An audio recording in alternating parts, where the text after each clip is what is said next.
I'll share with you a real life story that happened at our time. A man who went to the work in the Gulf countries, in Emirates, for years, 20 years.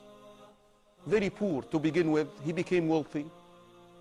His father was a very righteous man. He used to be the imam. This is a real life story, it's not a sci-fi. So the man, after accumulating all his wealth, he sent to his father, "My father, I want to get married. A lot of the years passed by without getting married. Now it's the time. And I want you to choose a wife for me. And I want you to go ahead and put the marriage contract together. And I want to go into the actual marriage. The wedding day, I want it to be the day that I arrive, and I don't want to see her." This is how much trust this man, this young man, had in his father. Of course, a righteous man knows that the Prophet ﷺ said a woman is asked in marriage for 4 reasons: wealth, beauty, lineage, and the deen. You better go for the deen. He'd chosen a quality religious woman, wife for his son, but yet her physical appearance was not the best. The son arrives to Egypt. At the airport, he's picked up and he is taken to his wife, who was wearing a veil, and then basically he got into the room with her alone. As soon as she unveiled herself, he became shocked. He became shocked. "This is the wife that my father chose for me. She's not beautiful. She's not beautiful." He became so depressed. Here I am coming after all these years, so excited, so excited. He became so depressed. So he slept. Towards the last third of the night, the wife, who understood the reaction of the husband, she tried to wake him up. He refused. She tried again. He refused. And then she sprinkled water on him to wake him up. So he waked up, and she spoke to him and she said, "I know how much disappointed you are, and I understand I'm not beautiful. But you know what?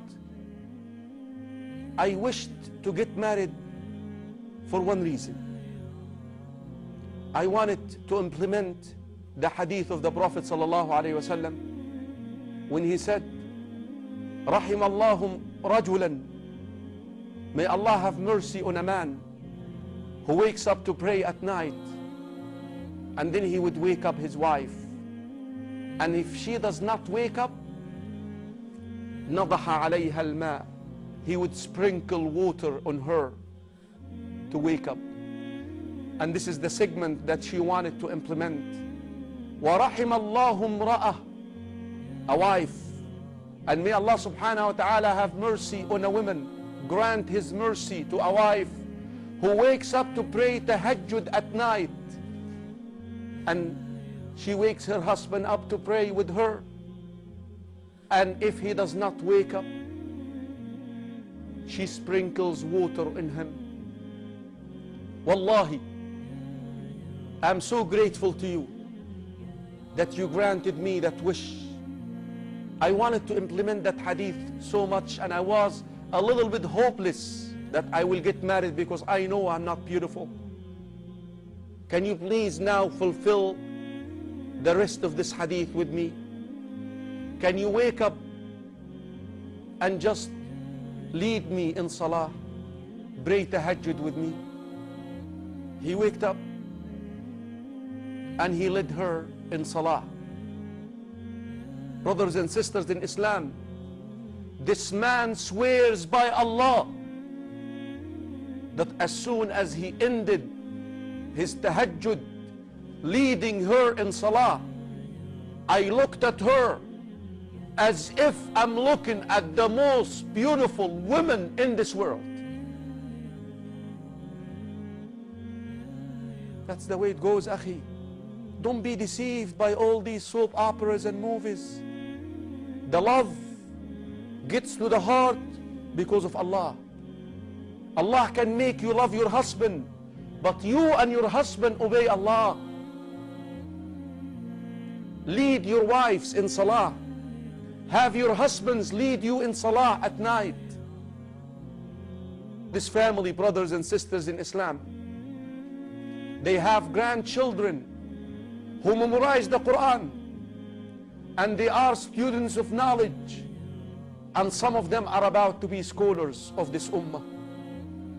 Brothers and sisters in Islam, don't compromise nor test the commands of Allah. If you want to live happily, like they say in the movie Ever After, marriage is a tough institution. Enough that shaitan every day places the crown on the head of a shaitan who separates a husband and wife. You need a good partner for the mission, and the quality that you must seek: righteousness and piety. And if you do, you will get the best of this dunya, and bi'idhnillahi ta'ala, you will be with your reformed husband and reformed wife, azwajun mutahhara, purified spouses in Jannah.